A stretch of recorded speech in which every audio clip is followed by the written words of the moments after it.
still have some time to listen to us. It's soon over and you will go for a coffee. I wholeheartedly thank the Journalists and Writers Association Foundation, who is, by the way, an important CSO, a unique one, who holds a consultative status with the ECOSOC of the United Nations. As Joost has just pointed out, I'm a former UN director. I worked in the field, but I also worked in these surroundings. And it was good to be back. It was a kind of pilgrimage since this morning. I was not putting my foot here the last 10 years. So thank you for that. But I learned something from Petra. I know that I have 12 minutes. She says that now the human attention has been reduced to 6 minutes. When I was a student at the university, and we were always told that it's the human attention is 20 minutes, and Petra was saying that it was 12, and now it reduced to 6.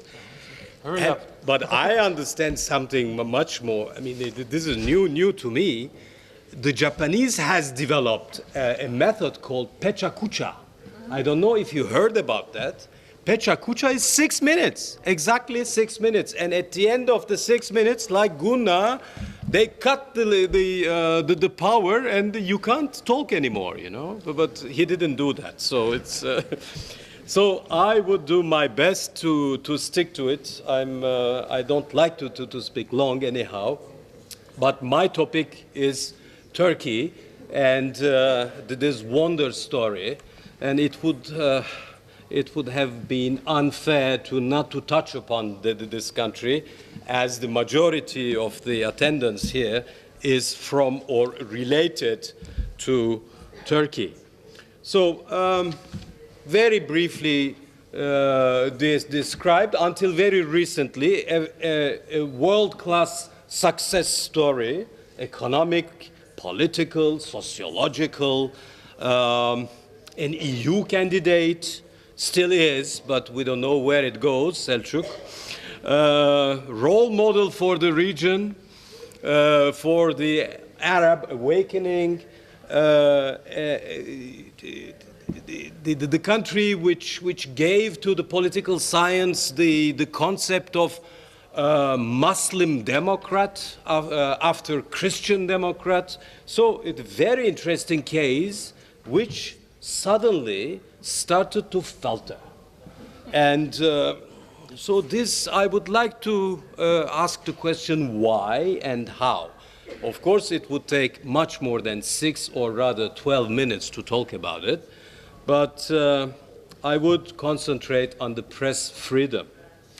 I think the threat to press freedom in Turkey recently was both a cause and consequence of this post-reformist era where things have started to falter in Turkey.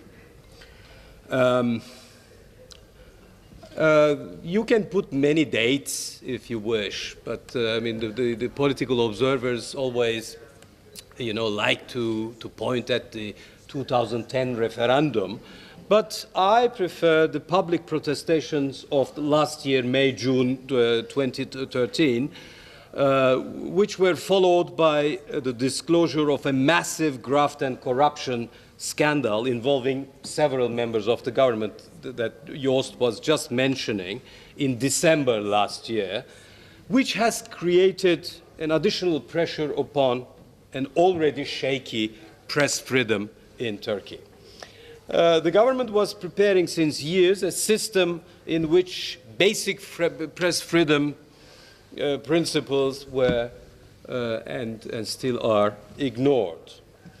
Legal provisions, nepotism, monopolistic maneuvers, economic pressure, fiscal threats are extensively used to silence the opposition voices and the media outlets that disagree with the governmental line.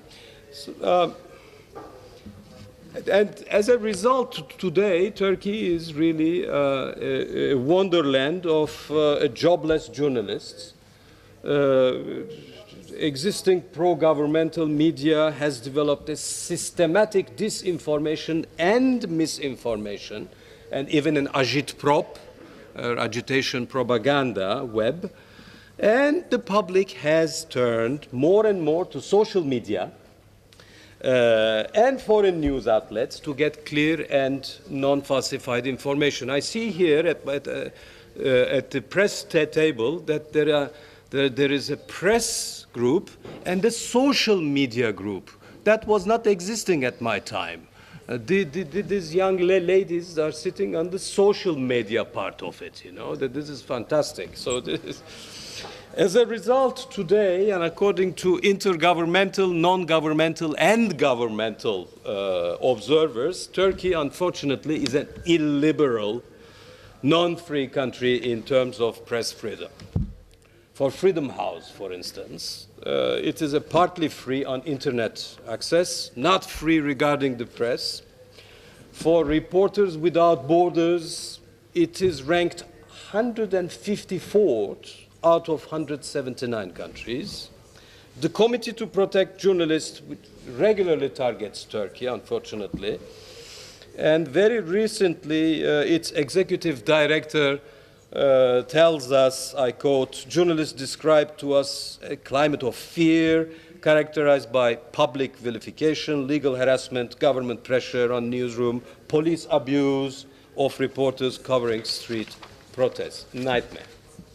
As for governments, of course, the US government every year publishes its human rights report, and Turkey is bashed constantly on media freedom in the US's report, but not only. As for the intergovernmental body, OSCE's representative on freedom of press and media criticized Turkish government restrictive measures. The EU, that you all know, in its recent report, openly talks about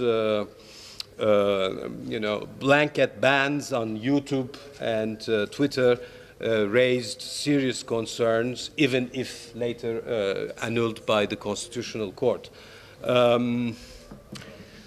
Intimidating statements by politicians and cases launched against critical journalists. This is these are quotations from the EU report. Ownership structure that I mentioned, these are all recorded by the EU. Well, Turkey, unfortunately, and it's probably our main topic, is a country where citizens don't read much. You know, they don't speak foreign languages. It's very seldom. Some people talk about 7% of the population only, which is very weak, and get informed almost exclusively through national TVs and newspapers. And this is why your taxi driver is not, was not aware of what was happening. Well, yet the country is, of course, has a substantial number of citizens who are misinformed and thus manipulated. Because they have difficulties to get genuine information on what is really happening in the countries. The immediate result is an extreme polarization. It's not a state of war, thank God, but the social peace and democracy in the country is today seriously threatened because of the lack of proper information. So it represents a very representative worst practice, something that people should not, take as an example of an illiberal government using public means to control the media. So what to do? I would like to refer to Jürgen Habermas, that someone from the floor has mentioned this morning. Habermas published in '62 already, there was no social media at the time, an important book on Öffentlichkeit,